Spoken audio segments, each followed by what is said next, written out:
Well, welcome everyone. This is a seminar series that sort of jumps all over the place. We like to do we're thematic in a way, but we also like to expand it to a lot of different types of things so that we can expose a lot of the trainees to different types of research as well as different questions. So. It's a real pleasure today to have Dr. Jared McGuirt presenting for us. Um, he is an associate professor at the University of Tennessee in Knoxville, and he's also associate editor for the Journal of Nutrition, Education, and Behavior. Um, so Dr. McGuirt did his master's in public health at East Carolina University, and then his PhD at UNC's Gillings School for Global Public Health. And he's been funded by a number of different groups over in his short career, and including from Health and Human Services and the Department of Defense, which really I think speaks a lot about Dr. McCourt's research in that it's really focused on technology-enabled strategies for promoting healthier diet behaviors. We're going to see some about kids today, and actually, I think we may pivot a little bit, and maybe he's going to produce some adult or present some adult data as well. And so all this has sort of led to I know Dr. McGuirt because he was on faculty here at UNCG before he left to run what is called the Collaborative Innovation for Research and Community-Based Lifestyle Engagement, or CIRCLE, and which is a little bit of a mouthful, Yeah. but it's we were sad to see him go, excited to see him have the opportunities that he has, and just as a quick off note, because I was really sad to see him go in a lot of ways. I will say that I started here at UNCG right in the middle of the pandemic, and the only way that I could meet faculty was to go on these coffee walks with them because we had to be safely interacting. And I think one of the first ones, maybe the second one I ever went on, was with Jared. And I think we solved most of the world's problems on that walk that day. But it was just great to interact with him, and so I'm excited to see him here, and for him to get a chance to share his research with this audience. So thanks for everybody being here. I realize that we're in a lot of different time zones, a lot of different places, and so I appreciate your being here. And we are recording this. This will be available to a lot of folks that weren't able to be here during this hour. And I will let Dr. McGuirt take it away. Awesome. Thank you so much, Clint. I really appreciate that introduction. So yeah, thanks everyone for taking the time to listen to a little bit about my research. I actually just left my research methods class, so it's always fun to go from teaching research methods to then talking about your research to a group of people. So yeah, the title of my talk is using innovative technology-based contextualized programs and systems to improve child dietary behaviors. As Dr. Allred mentioned, I do research and tech application of technology in a bunch of different population groups. So I'm relatively like group agnostic in terms of like where I apply the technology. It just really depends on where the problem is and where I think I can apply a solution. So I'll talk about the a project that I've been doing with kids, but I'll also point to a few other projects I've been doing with adults. Let's see if I can advance this. All right, there we go. All right, so as Clint said, I am and now at the University of Tennessee in Knoxville. So I'm leading this group called the Circle Lab. Basically, it's me and another faculty member in kinesiology are working with River Valley Health, which is a large federally qualified health center network here in Eastern Tennessee. And so I thought I would put a pretty picture of the Great Smoky Mountains for your viewing pleasure. All right, cool. All right, so we'll jump into a little bit of background, kind of what led me into this project I'm going to talk about today. And it really led me into the larger kind of research that I'm doing in this space. And so I historically was actually more of a food access, food environment researcher. And so I spent a lot of time evaluating supermarket layouts and how people interacted with that. And I started to really think like, hey, I think I can use technology to influence the way that people shop and the way that people consume food. And so I just started getting really interested in it. And so I felt like, I historically work with a lot of rural populations, a lot of underserved populations. And I was like, hey, like I really feel like in order to reach these populations, I think technology can be a really good way to do that. And so I really started to think about technology as kind of the great equalizer. And I wanted to try and leverage accessible and innovative technologies to improve health.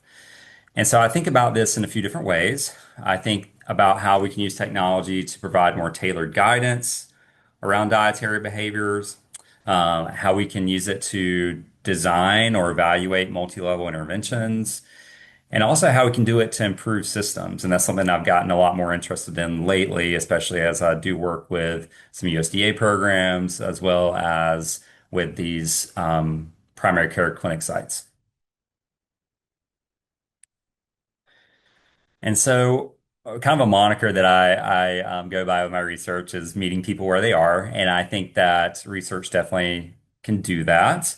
Um, Historically, there was always this pushback against technology because there were people would say, "Oh, well, not everyone has access to the internet, or people don't have access to smartphones."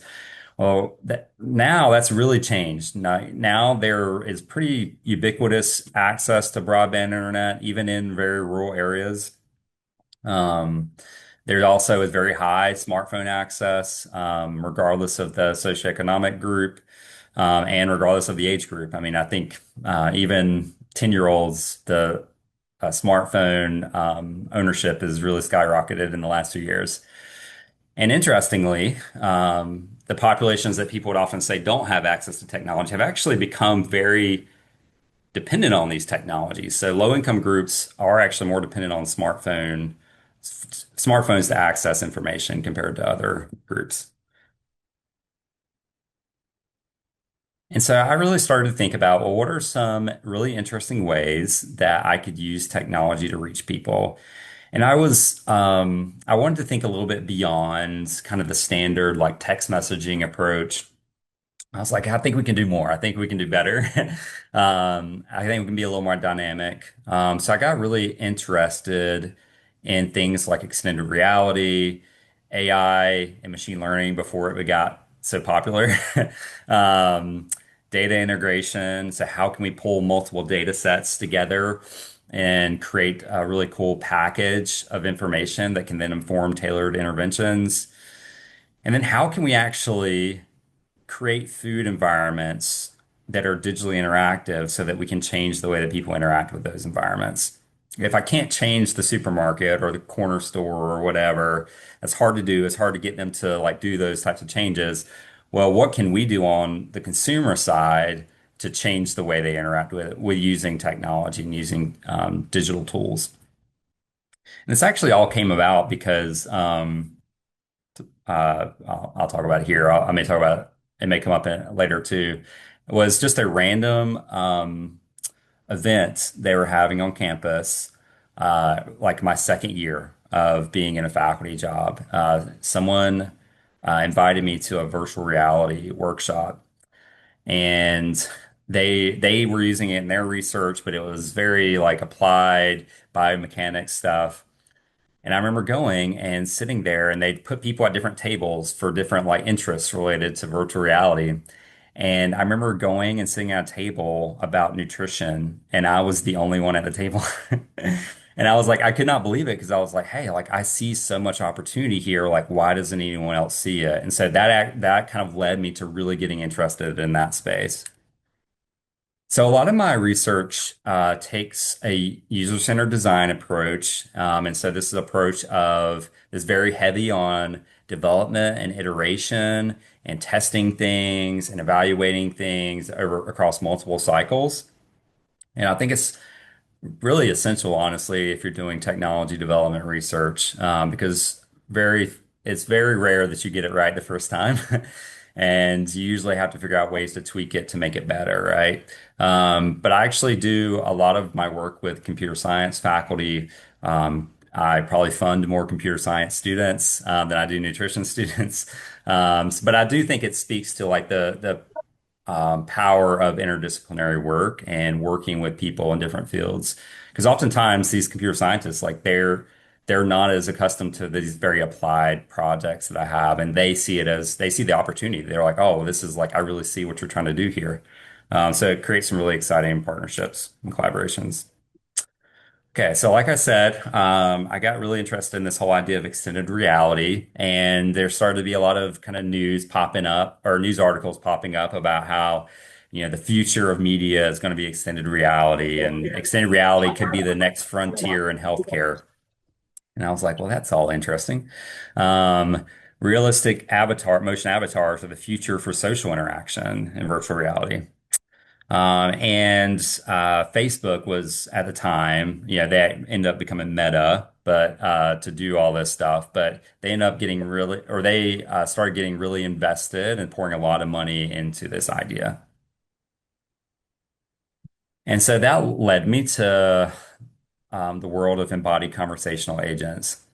So these are computer generated video game like characters. They demonstrate many of the same properties as humans in face-to-face conversation. Now, people may kind of remember very basic versions of these from the past. With technology now and with AI, like these things are way more dynamic. And you actually are seeing some of the AI or generative AI platforms actually are creating these things now, which is kind of wild to see because I've been working on this for like 5 years.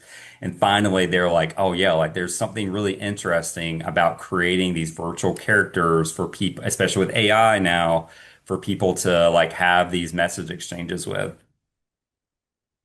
Why I got intrigued by them is, a pretty common issue around health behaviors is that a lot of times people don't have the type of support they need to sustain healthy behaviors. And so maybe like, their doctor or someone tells them, hey, like you should probably, you know, try and eat healthier or something like that. But then once they leave the clinic, it's like, well, if their family members or their friends aren't really encouraging it, and sometimes they may actually be, leading them towards less healthy behaviors that could start to become problematic. And so I was like, well, hey, like maybe there's something where we can really optimize the social support and make it an agent of supportive accountability, which is kind of a psychological term.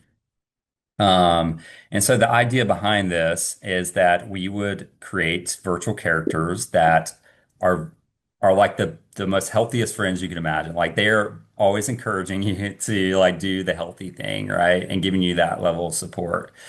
And so that's kind of what we're going for with some of my research is like how can we leverage this type of technology to provide very optimized accountability as well as support.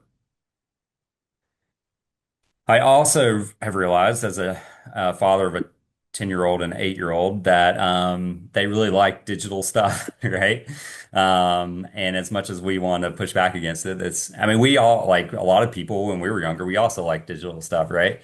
And so I think I've been trying to meet kids where they are, knowing that they like this stuff, but also being like, hey, like, can we create a healthier alternative given that they have an affinity towards these things? Like, so I think rather than just saying, oh, this stuff's bad for diet and physical activity, like, well, hey, how can we actually leverage this to promote healthy dietary behaviors and increase physical activity?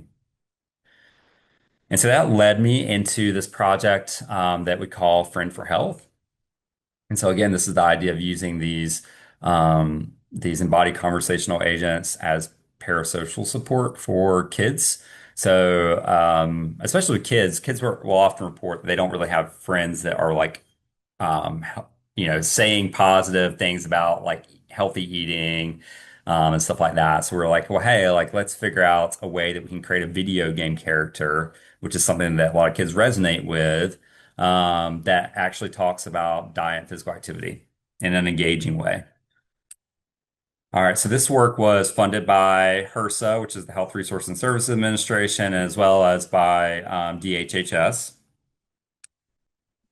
And so let me just tell you about some features of Friend for Health. So again, the idea behind it is that it's like a video game character, which kids like, that is actually interacting with them in real life. And I actually think like this is kind of the secret to the sauce a little bit, is like, hey, like all of a sudden this video game character is like talking to you and kind of like knows you to a certain degree based off of the interaction that's happening. Um, and that's just something unique. I mean, I think every kid is like, oh gosh, like this is kind of cool. Like it's cool to have a video game character talking to me. Um, we call it living life with the youth. And what we mean by that is that we try and design this based off of what like a typical social interaction looks like these days, which are like video or FaceTime chats and check-ins, as well as text message exchanges. So really, we thought that the best way of delivering something like this to make it more sustainable too was not to put it in like modules and like have it very structured, but was to actually make it more realistic to what normal human communication looks like in the year 2026. Um, and then another piece that I was really intrigued by was, or that I felt like I wanted to fold into this based off my previous research. I've got a lot of training in GIS and geospatial analysis. And I was like, hey, like I know of all these like data sets that can tell the kid and the parent about diet and physical activity things within their community, right? And so we were like, well, hey, let's do some data integration. Let's pull in some built environment variables into this so that whenever the character is talking to the kid, it can actually say, well, hey, have you tried the park down the street? And if you haven't played in the park down the street, like, can you tell me the reasons why so we can kind of figure out like a plan around it, right? Or it can say like, well, hey, like I am looking at your food environment, I'm seeing this, where do you shop in that environment? And then it kind of creates this dialogue and this interaction. And then the character tries to have the kid to tell their parent or to go try something that's healthy at one of the stores in their neighborhood. So that makes it very contextualized, which is something that has been a problem for a lot of health behavior interventions in the past, is they were never quite tailored or contextualized enough for that person's lived experience.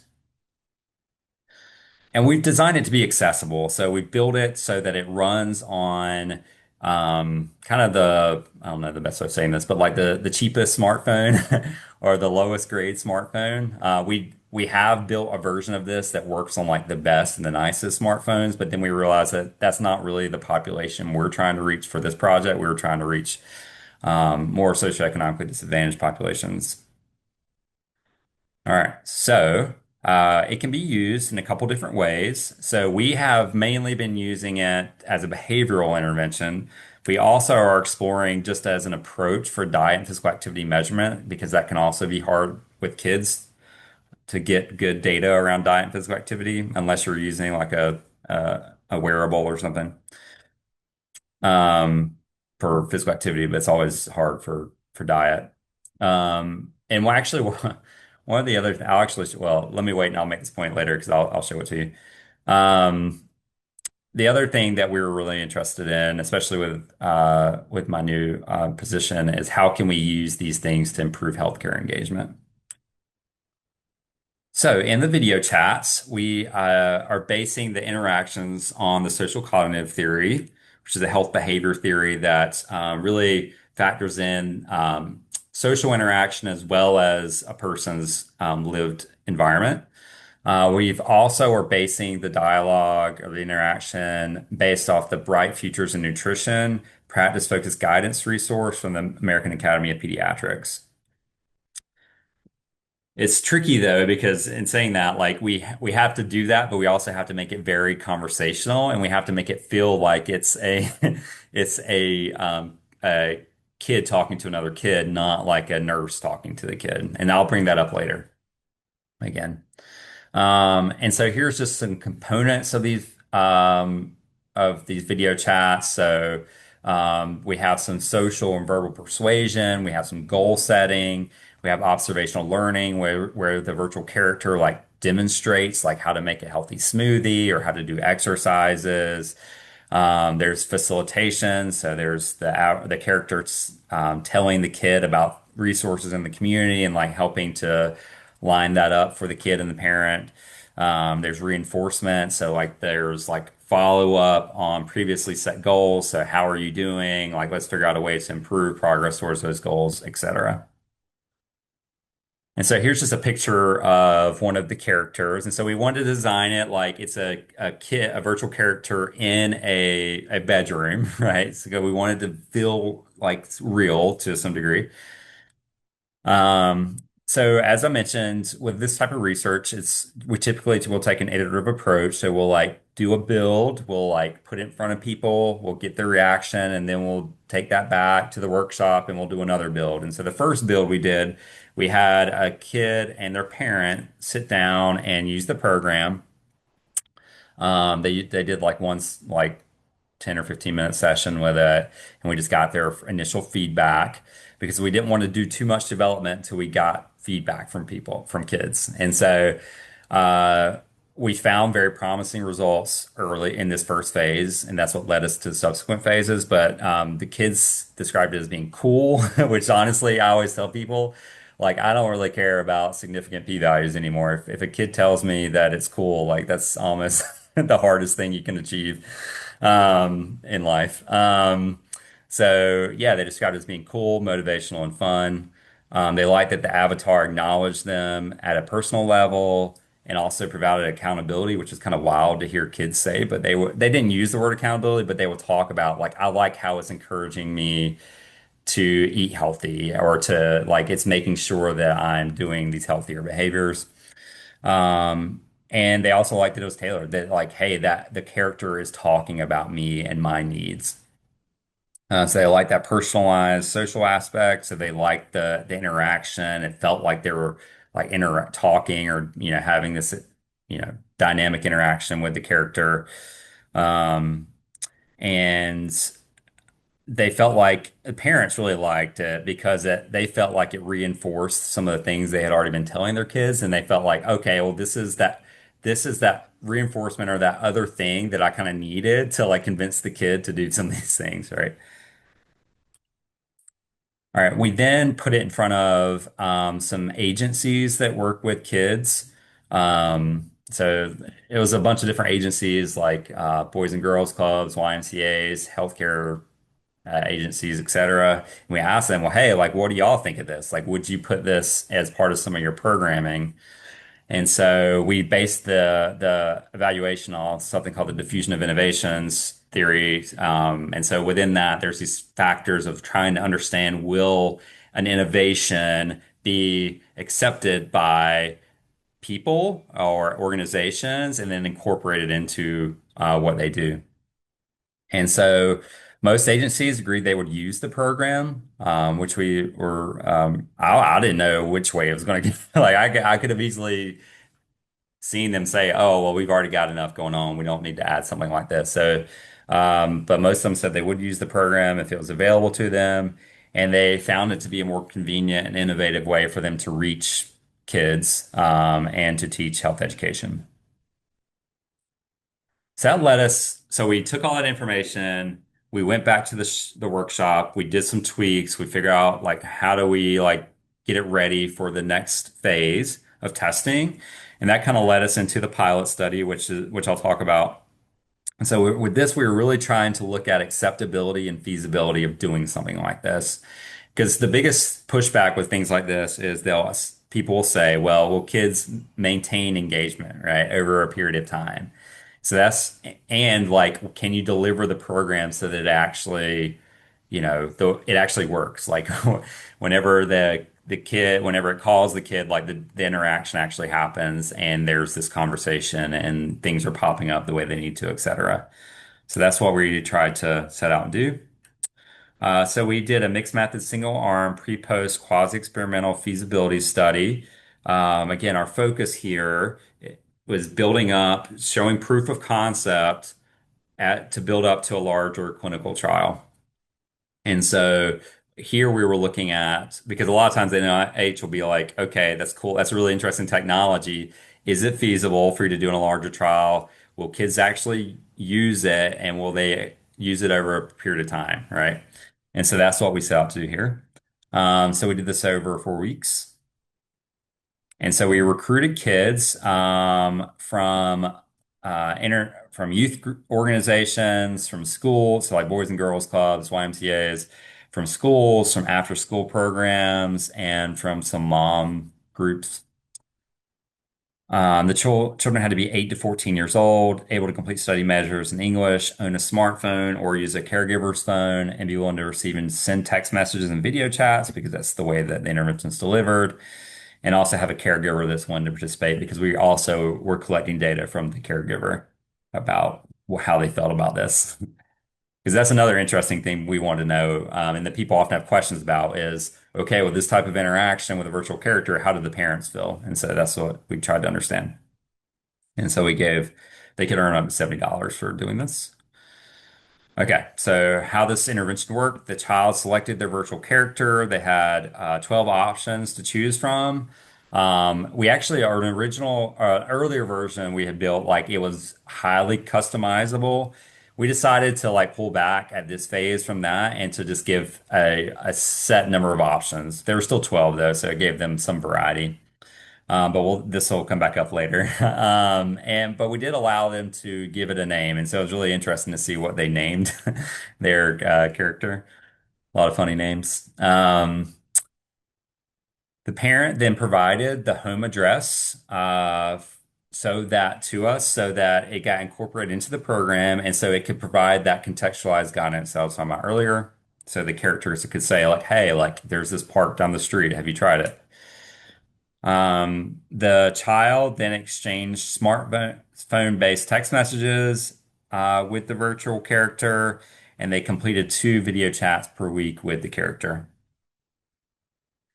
There was typically one diet chat, video chat, and one physical activity-based video chat. And so, again, we did this over 4 weeks, so there was 8 total video chats. So we had both child and parent surveys. So we wanted to look at things like self-efficacy, like does the kid feel like they are more confident in their ability to perform healthier diet and physical activity behaviors, goal setting. So did they set goals as part of this process around healthier eating and physical activity, and did they achieve some of those goals?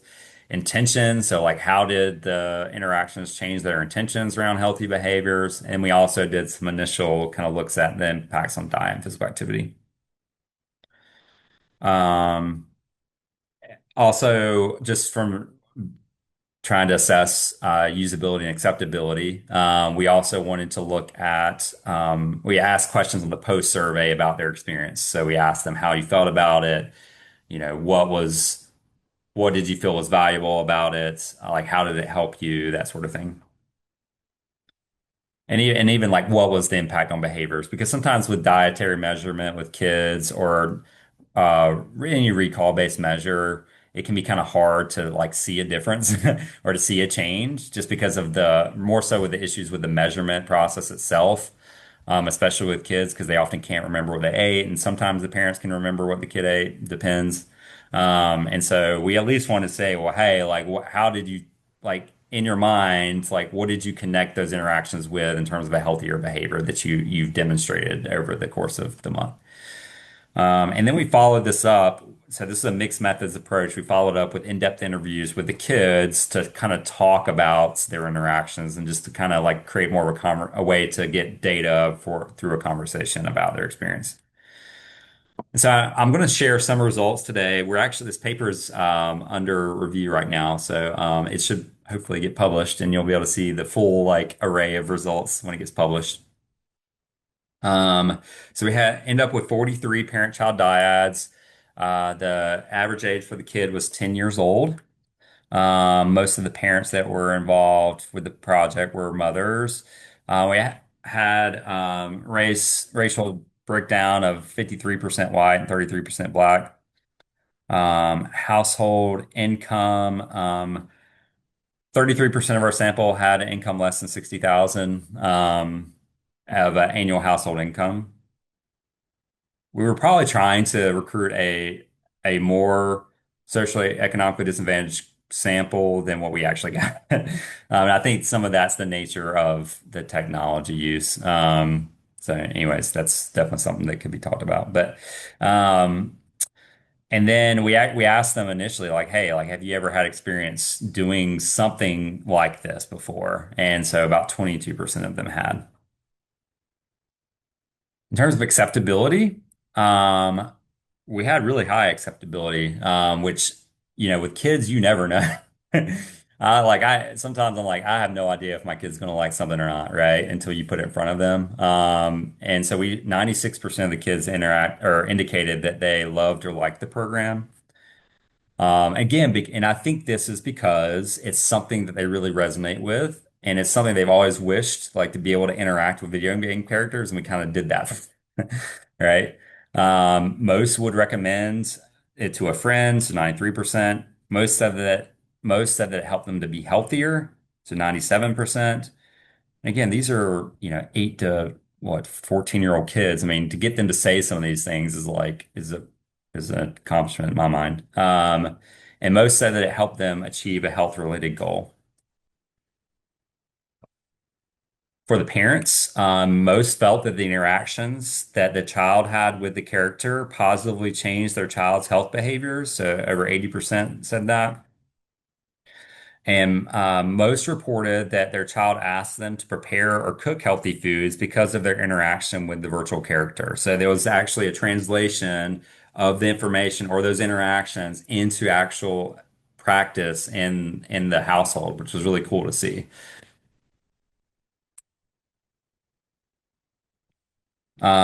We had, in terms of feasibility, we had high retention. So 88% of the enrolled participants completed the study, which is good that like we were able to kind of get them through that process. They were able to use it and complete the follow-up surveys and everything.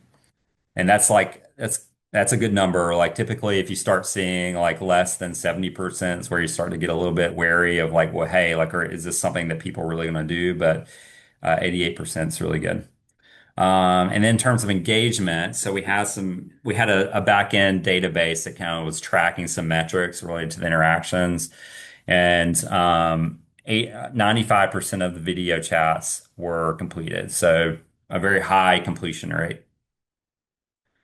In terms of connection with the character, and this is something that I find super interesting about this project, maybe a little bit concerning, but also really interesting. And I've actually talked with some psychologists about this. And interestingly, this is a very underdeveloped area. And I think maybe in the next few years, we'll start to see a lot more people kind of doing research in this space.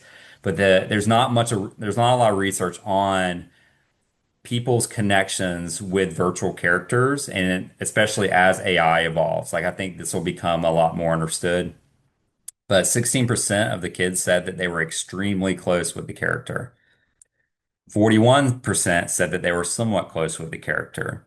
So we have almost 60% of the kids indicating some degree of like connection with a virtual character, which is super interesting.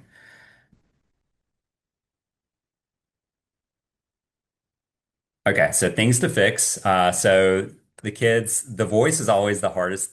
I think it's getting better. I think with the technology nowadays, like with Gen AI, like it's a little bit. This is actually all this was built before Gen AI. Like it was right before everything got like in the last like year and a half too, where things really exploded. Um, the so the character voice was one thing that we are going to improve. But voices used to be very hard to get right. They wanted more customizations. They really wanted to be able to change the clothes, the room of the character, all this kind of stuff. They want high levels of customization, probably from video game experiences.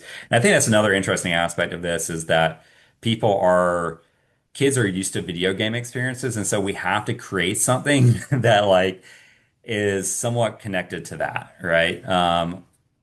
While also realizing it's really hard for us to compete with video game companies, right? And so we have to be really thoughtful and strategic on the interactions that we create.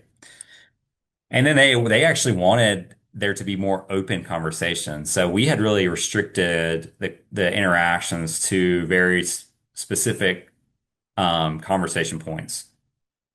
Especially now with chatbots and stuff, like they wanted to feel more like that, like they could have more of a open conversation around even just around like health topics, right? And it didn't feel so kind of, regimented or like so kind of structured.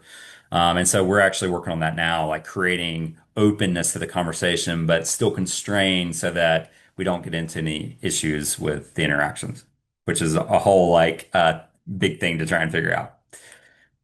And then some quotes from qualitative interviews. So a kid said my favorite part was all the video chats. I really like all the talks, FaceTime, I think is what they meant. Now I really like all the things that she teaches. The thing I like the most is that I got to set goals, which is really interesting. Cool to see kids setting goals. This other child said, I thought it was good. I think it helped me eat healthier and be healthier. This other kid said he was a cool character. It was like talking to a real person. That's something we actually were super interested in. Like, how do people view these things? And yeah, most kids said that they felt like it was a friend talking to them, which is really interesting. Um, this other kid, favorite thing was it getting to talk to me. He was nice and thoughtful, like a friend. Okay. That's super interesting that they're saying that these characters are thoughtful, right? Um, Again, just something to think about. And this we're seeing this through the eyes of the kid, right? So I think that's also like needs to be explored. Like what did they think was thoughtful, right? Was it that it acknowledged them as a person? Is that what they mean? And so I think we're really wanting to understand that. So as I mentioned, the paper's under review, so be on the lookout for more results soon. And just some quick discussions, and I'll kind of point to a few other things in my research world. So this is consistent with some other. This is still a very. This is still very innovative. Like not a lot of people have done this type of work. There's very limited research on it. There's been no NIH funding of these types of projects. We're trying to build towards that, where we're really creating like the space in this. Um, and so, of the few things, so our formative work that we had done, another group did some very basic work in this space, but they also found that kids generally were accepted this type of approach. Um, Children showed high levels of sustained engagement with the program, which is something that we felt like we needed to prove. Um, as I've showed, many developed a connection with their virtual character in just a short period. What we are now thinking is, okay, given that this is dynamics happening, what we want to do with this is we want to focus on something called social self-efficacy, which is we want to point the kid towards outwards towards real relationships. So the goal now is to say, okay, we don't want the kid developing, emotional attachments to these characters. What we want is that virtual character to show the kid how they can talk to their friends about being more physically active, doing activities, playing sports, engaging with other kids in that way, or talking with kids around how to eat healthy or cooking. I mean, my 10 and my 8-year-old, like they watch YouTube chefs, right? Like kids are into that kind of stuff, right? And so what we're trying to do is use these virtual characters to point them towards real relationships with real people. And so these virtual characters are more as a support tool for that. And you have to think like a lot of kids do not have that positive social or influence. So if we can use these characters to teach them how to have healthy social interactions, I think there's a lot of value to that. All right, so just some limitations. So this is a feasibility study. It's short duration, smaller sample, no control group. Our next phase is a larger randomized control trial. Um, So what we found is that these are acceptable to children and parents, and so we're working on now on a larger RCT to look at longer term impact. We're working on increasing the amount of parent engagement in this process, so like generating reports to the parents of the activities that are of the interactions, and we're also working on integrating more AI. And how I'm kind of adapting some of this to my current work is like, how do we, I mentioned this earlier, like, how do we use these as outpatient support tools? So, how can we use these to bridge clinical care with community living?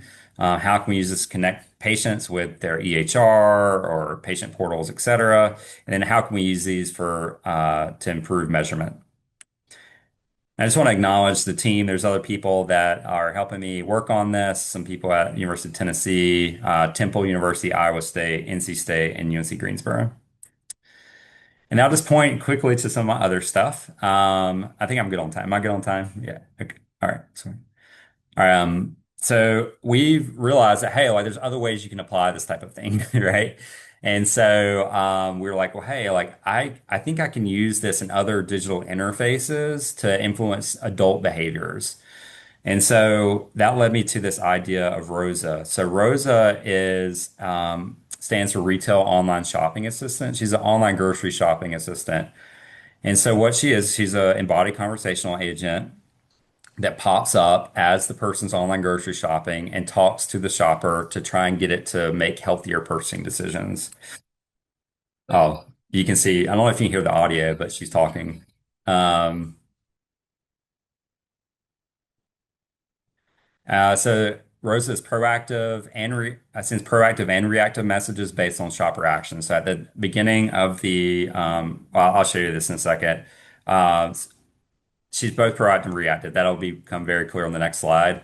The next point I have is it's independent of grocery retailers. So in the past, we would go to a grocery retailer and say like, "Hey, like, can we do stuff with your online grocery shopping platform?" And they would always say like, you can do some things, but you can't do those other things, right?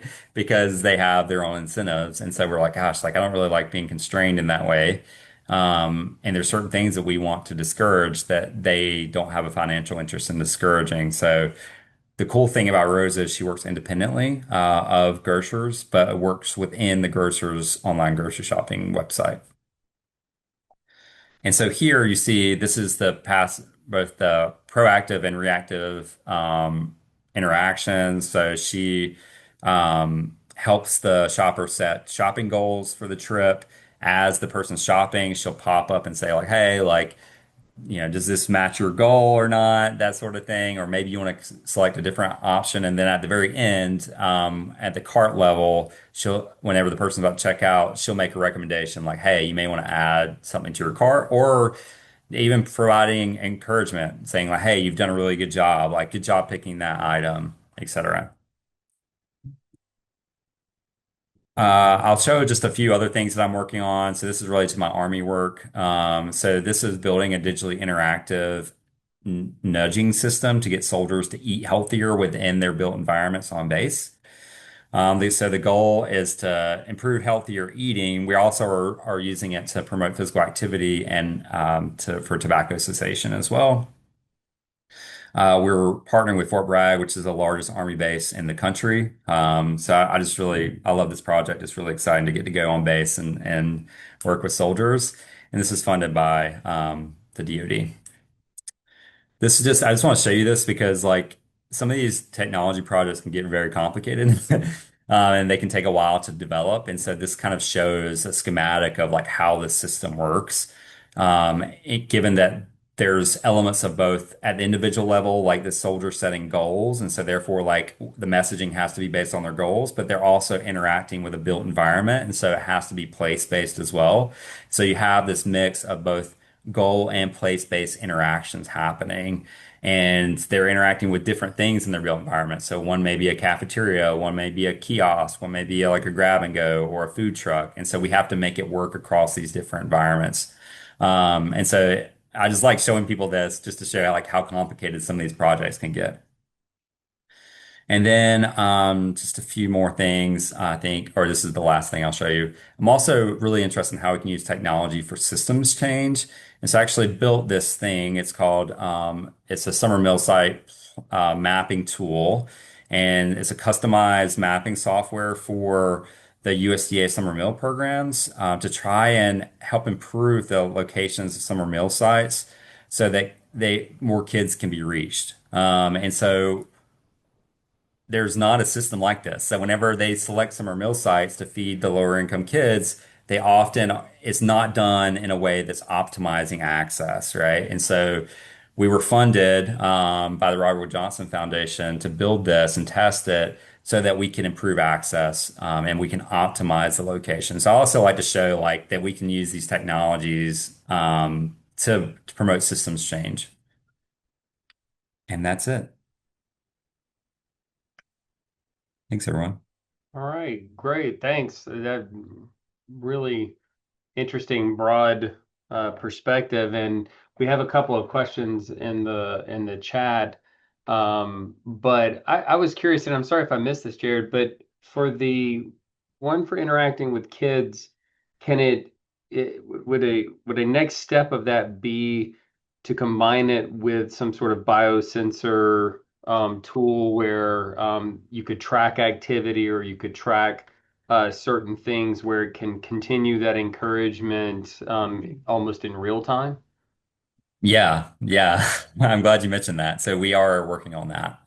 So in a few different ways, both in terms of wearables, but also some other biometric data that could feed into it. So yeah, that is the cool thing about some of these technology approaches is data integration and connecting other sources of data to help either inform, and so also with the online grocery shopping, so to help inform some of the interactions. So yeah, we're working on that. So I'm glad you brought that up. I think part of I guess just to add to that, because this is such kind of a new field of like trying to understand how this all works, like I think we want to be careful because we really are we need to like prove this interaction first and then add on some of those other layers as we go, I guess is what we're saying. So we're kind of intrigued by doing some like optimization trials to try and like combine some of these and see like, hey, if you combine this with that, like does that create an even bigger um, improvement in dietary behaviors, improvement in physical activity behaviors. That makes sense. Heather? Yeah, fascinating. So I have a couple of questions. One is regarding AI and Hmm. putting the guardrails on for kids with AI. Yeah. I'm wondering how you're approaching that because of the sensitivity that, you know, with the AI that told somebody to commit suicide, you know? Yeah. No, thanks for bringing that up because that's definitely an important question. Our approach with this is there's a couple ways you can do this, or we're thinking about this in a couple different ways, I guess. Um, so there's we can either create a very big library of interactions that will make it where it seems very dynamic, but it's still super constrained. It's like all the messages have been pre-approved.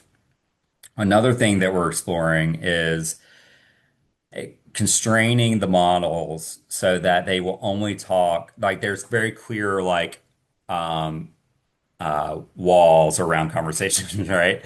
Yeah. Like it will not move outside of certain topics, right? And so it will only talk about diet and physical activity or that. The tricky thing with that is like we still want to figure out what is the place that we can get to where the kids will sustain interaction, right? So if the kid wants to talk to the character about like a video game or something, like can we allow that conversation because that may help sustain use if they really feel like, oh, this is kind of cool. I can talk to about a bunch of different things, right? So the other thing that we're exploring is the use of a monitoring model to monitor the conversations. So not only are you like walling off the conversations, but you're also trying to figure out like how can we create a separate monitoring model to check to see if anything starts to get weird with the conversations or not appropriate with the conversations.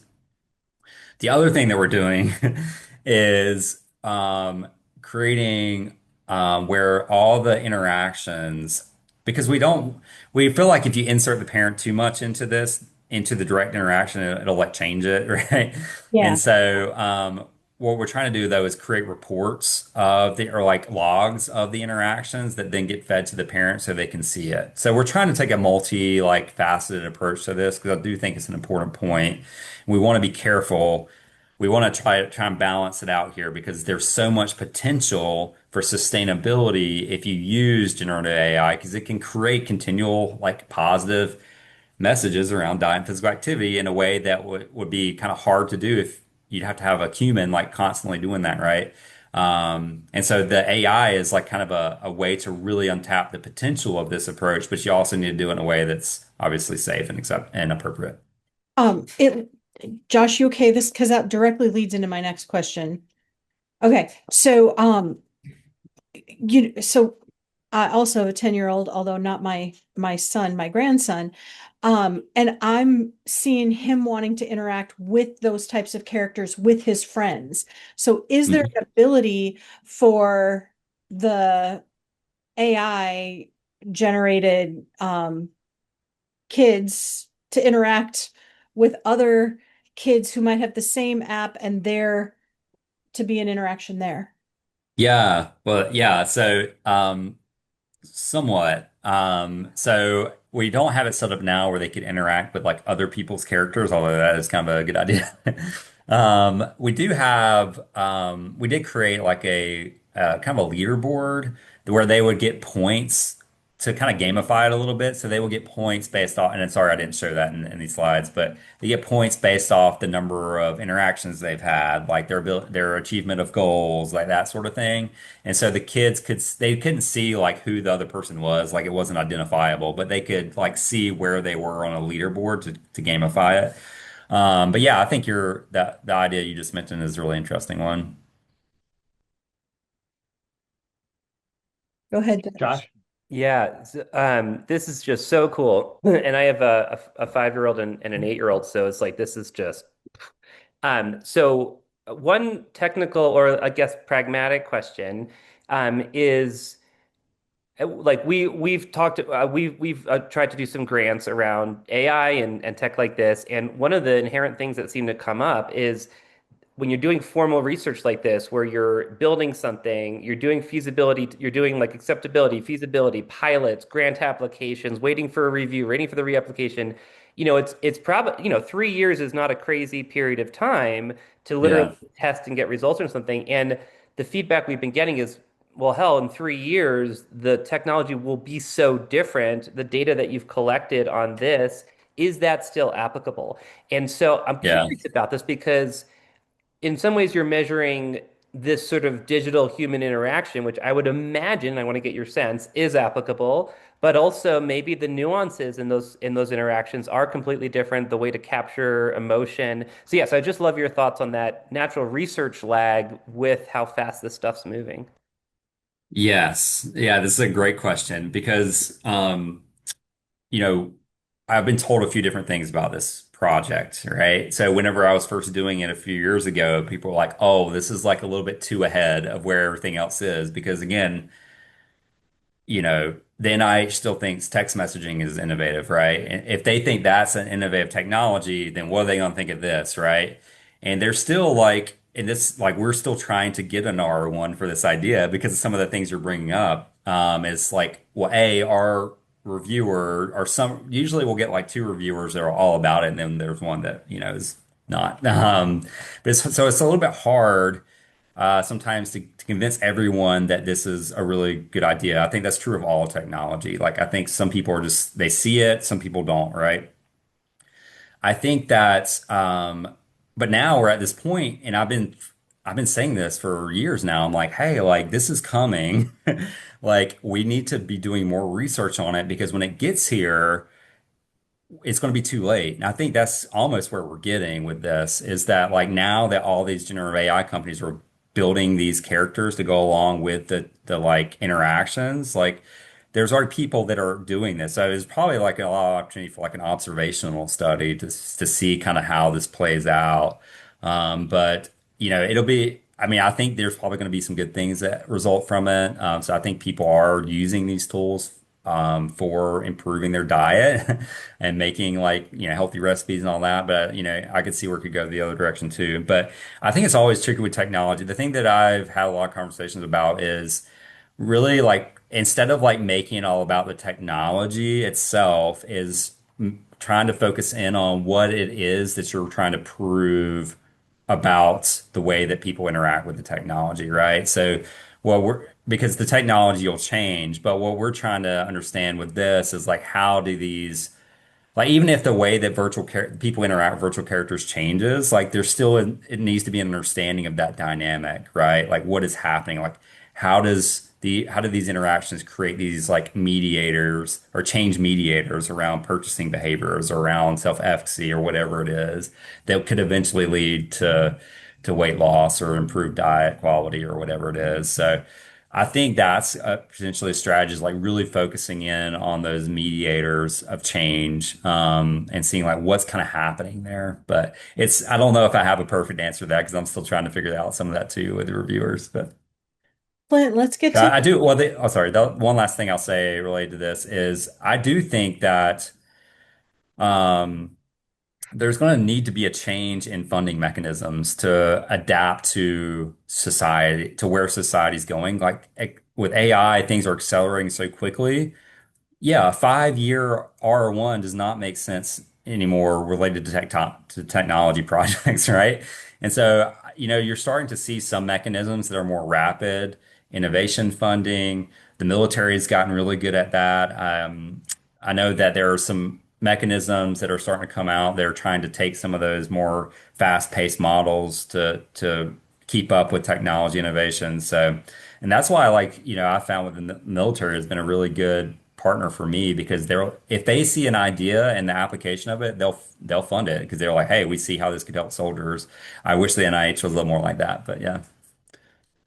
So we did have a couple of questions online. I'm going to try to fold a couple of these together because I think it's in line with what you were talking about before. But so there was a question about the personalization of this to individual needs, and I know Heather had also put in a question about for the shopping assist whether or not it could sort of flag things that a person might have an allergy to, which would also be a personalization. But this question's about, Yeah, could you personalize this the one for kids to eating disorders, and really, can you speak more also to are we eliminating nutrition professionals' role in sort of showing good question. empathy? And so I thought I Yeah. wanted to make sure you had a chance to speak on that because I'm sure that's interesting to this group. Yeah, yeah, for sure. And that's something that gets brought up a lot. And I have a really good response to that. The first thing, yes, we are. So that's what we're working on with the newest version of the shopping assistant. Well, they could already set goals. So there's some like they select their own goals and then they get tailored, but we're working towards making it more like health focused. So, and that's working with my healthcare partner. So, trying to figure out how we can make it fit certain like diseases and diagnoses. With the kit, I didn't show. I need more time to show all this, but the customization happens through the interaction. So like the character asks questions about preferences, and this is actually one of the interesting findings. And sorry, I should have said this in the presentation, is that what we found is that a lot of parents don't actually aren't the most well, they are a little behind on their kids' preferences, I guess is the best way I'll say it. What we found is that a lot of kids, because they're trying, like they're in this phase where they're like trying new things at school or whatever, or eating out, they start to develop really quick preferences, and the parents often can't keep track of it. And so what we were finding is parent or kids saying, "Oh, well, I like apples, or I like, pineapple or kiwi," and the parent was like, "I had no idea you like those," and that was only coming out because of the character asking the kid. And so those conversations apparently were not happening between the parent and the child. Interestingly, there's really not a lot of literature about understanding are parents up to date on their kids' preferences around fruit and vegetable consumption, which is kind of wild to me. But I can understand as a parent like how that could be. And now I know we only have a minute, so I'll address the other issue. This is we have a very clear line of what these characters can say and can't say. So they cannot get into like medical language. And so that's where we're trying to be really thoughtful because we don't want to replace anyone, and B, we don't think they should replace anyone.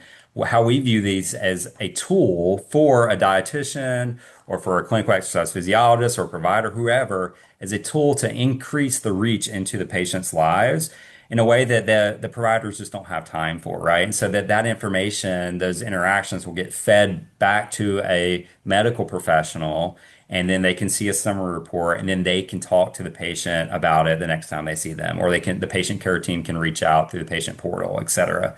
So that's the way we're handling it. But I will say there's a group at Penn State, and I've collaborated with them, like they are creating a virtual reality dietitian, and there's literally like they published that work. So yes, it's a very interesting question. It'll be interesting to see how it evolves over the next few years. And then just real quickly, if you could speak to sort of the safety side, so as far as vetting process for adults that are on sort of the behind the scenes of the app, since they're working with kids, is there a specific process to that? And as if you were to expand it, is there a need for that to make sure that there's just the safety issue is addressed? That also was in the chat. Yeah, that's actually a super interesting question. So that's about like the humans that are influencing the messaging is what that sounds like. Is that what it was Well, asking? that and just who also collecting data and if eventually you did have wearables and you could track kids and so yeah, so sort of like Yeah, a oh yeah, yeah, yeah, teacher yeah. would have to Gotcha. be vetted or coaches and sports leagues and have to be vetted and Yeah. everything. I assume that personnel working with this would have to be vetted as well. Yeah, yeah, that's actually a super interesting point. So I'm glad that got brought up. I don't think we've really gotten to that stage yet, but I definitely will start thinking hard about that because I think that's a great point. So thanks for bringing that up. All right. Are there any other questions? I think we touched on most of them. Think we did. Thank you so much for joining us today, Jared. Yeah, Fascinating. yeah, thanks for having me. Appreciate it. Yeah.